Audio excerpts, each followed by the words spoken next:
So Mark Grayson might actually be invincible. Now, I know some of you are probably saying, well, no, duh, he is invincible. That is literally his name.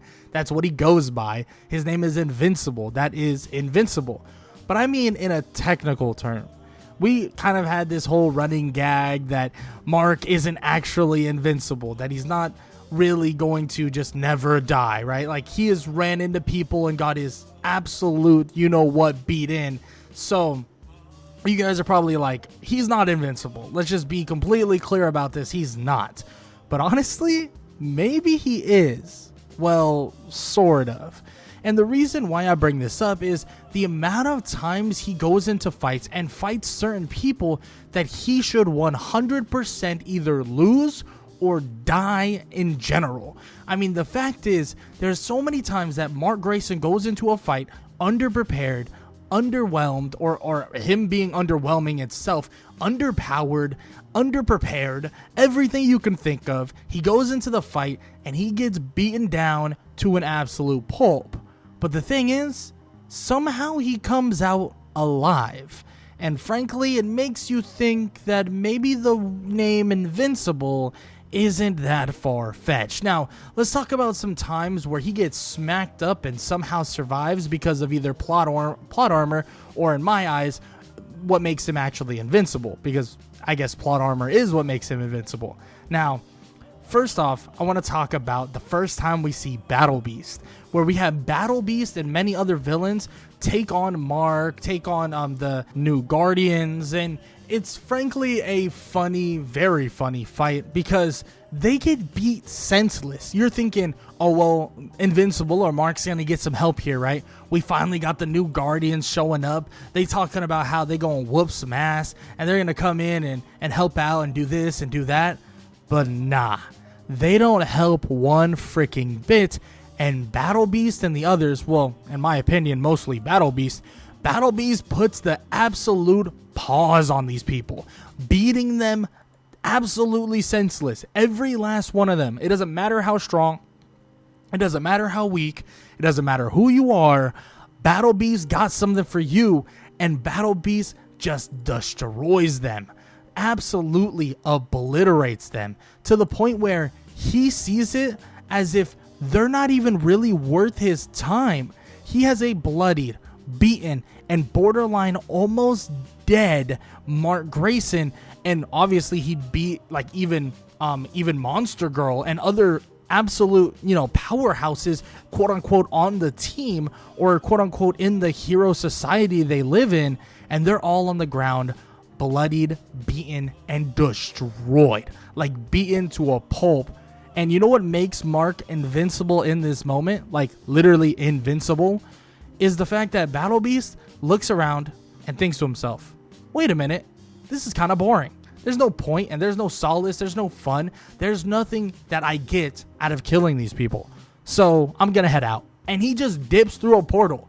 Battle Beast could have legitimately ended every single person there and decided, nah, I'm alright, I'm good, I'm gonna head out, but I'll see y'all later. I'm gonna go find someone else to fight. I'm gonna go find another worthy opponent, because none of them are worthy. And I don't know if that speaks more to Battle Beast or more to the fact that Invincible has probably the most insane plot armor you've ever heard of, because he's literally laying there completely defeated, and Battle Beast doesn't even finish the job because he thinks they're not worth the kill, because they're not strong enough, they're not good enough, and they don't have the potential to really pique his interest the way he wants his interest to be piqued when he fights somebody.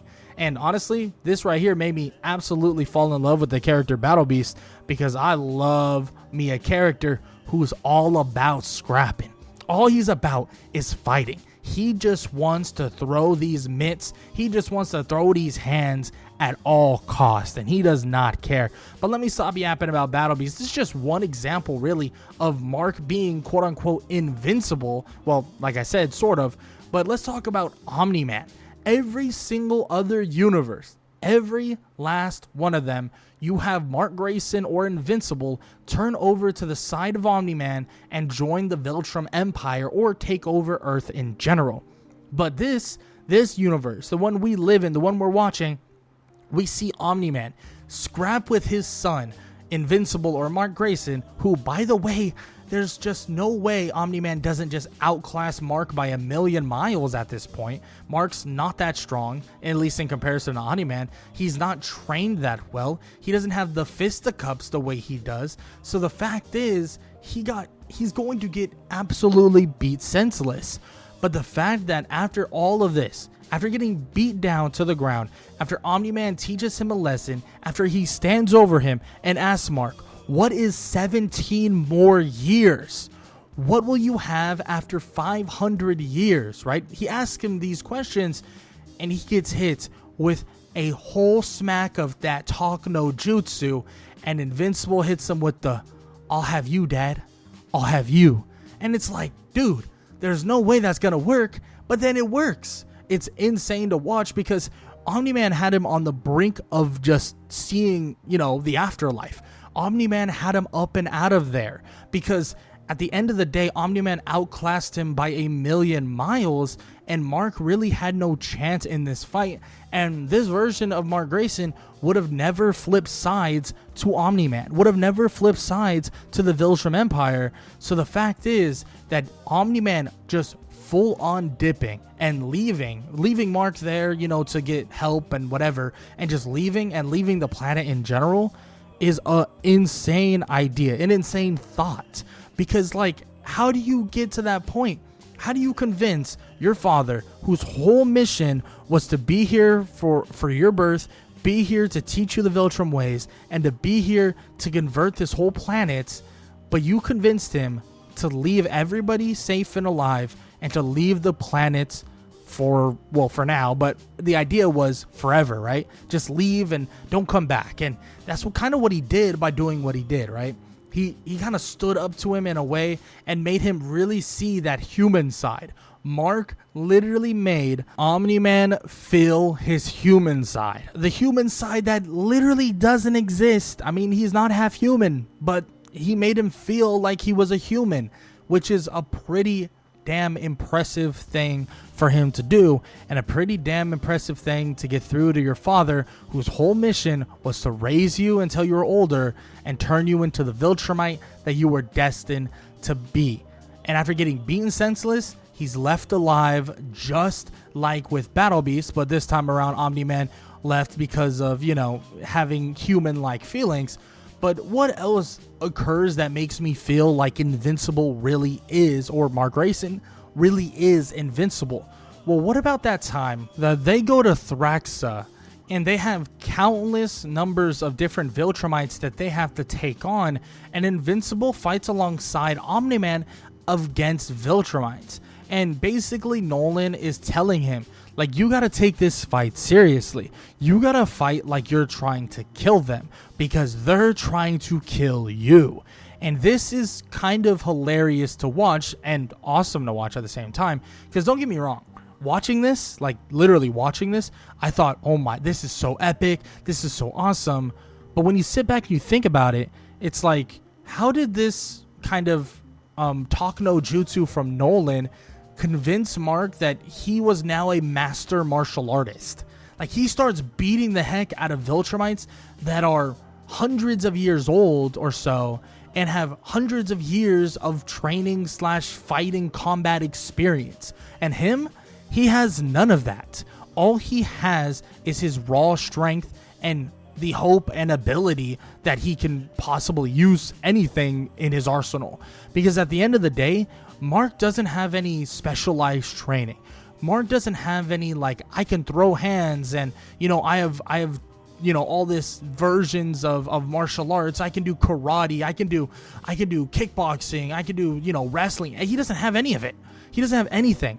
But then out of nowhere, he starts fighting these Viltramites, or a Viltramite, and he starts putting on a show. He is the UFC champion of the freaking world, and he starts beating on her. And it's crazy. How are you able to defeat this female Viltramite? How are you able to counter so many of her moves by just being told that you gotta lock in? That's basically what was told. Hey, you gotta lock in and start acting like these people are trying to kill you, because that's what's happening. And it's crazy to think that just these couple words was enough for Mark to truly focus in and actually fight to like this insane potential, a potential that in my opinion doesn't really exist. So, or at least didn't exist at this point. I mean, at the end of the day, it's not like he trained at all. It's not like he started training doing this or doing fighting styles or doing this or that. He straight up just pulled it out of a hat. He pulled a rabbit out of a hat and just started fighting like a master martial artist. And obviously they, to an extent, win this fight. But then, you know, we all know what happens after that. I don't really need to get into it.